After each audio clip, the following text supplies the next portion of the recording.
মাশাল্লাহ, মাশাল্লাহ। রান্না জানা ছেলেগুলো আসলে খুবই কিউট হয়, খুবই সুইট হয়। আসলে তাদের প্রশংসা করার মতো আসলে ডিকশনারিতেও কোনো শব্দ নাই। তারা একেকটা সব বাঘের বাচ্চা হয়। কারণ হচ্ছে কি তারা নিজেরা রান্না করে খাইতে পারে। বউ মনে করেন যে বউর উপরে নির্ভরশীল না।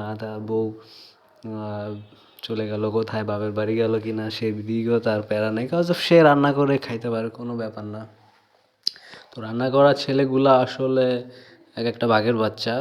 আর মেয়েদের বলবো যে যেসব ছেলেরা রান্না জানে তাদেরকে একদম চোখ বুজে নাক বুজে একদম বিয়ে করে ফেলতে। কজ অফ তারা আসলে সত্যিই অনেক প্রশংসার দাবিদার।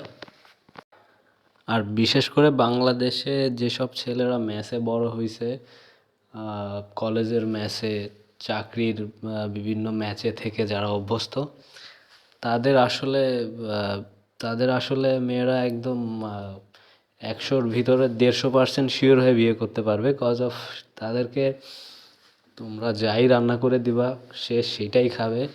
তোমার রান্নার কখনোই সে অপ্রশংসা করবে না। যেটা রান্না করে দেবা সেটাই তার কাছে অমৃত মনে হবে এবং সে সর্বদা তোমার রান্নার প্রশংসা করবে।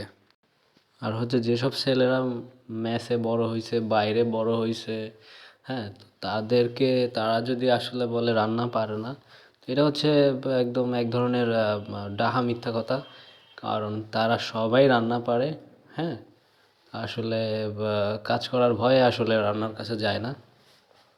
ওভারঅল মেসে থাকা ছেলেপেলে যারা আছে তারা সবাই রান্না করতে পারে। আবার কিছু কিছু ছেলেরা আছে যারা আসলে ভাবতে পারে যে রান্না করাটা আসলে পুরুষত্বের সঙ্গে যায় না। তো এরকম যারা ভাবে তারা তারা আসলে বলদ। কারণ হচ্ছে কি রান্না করলে যেটা হয় যে বউ আপনার যে ওয়াইফ সেও কিন্তু আপনাকে ভয় পাবে। কারণ সে চিন্তা করবে আমি ছাইড়া চলে গেলে তো ও তো একা ঠিকই রান্না করে খাবে। সো এই রিস্কে কিন্তু আপনার বউও ছাইড়া চলে যাবে না। তো রান্না যারা জানেন না তারা রান্না করেন, রান্না শেখেন। এটা খুবই সুন্দর একটা অভিজ্ঞতা। যদিও আমি নিজে রান্না করতে পারি না, আমি শিখতেছি। তো ধীরে ধীরে দেখা যাক কতটুকু শিখতে পারি। বউয়ের কাছ থেকেই সব কিছু শিখতেছি আস্তে আস্তে। তো ওভারঅল যেটা বলবো যে রান্না করাটা কিন্তু একটা আর্ট। সো এই আর্ট আসলে সবাই পারে না।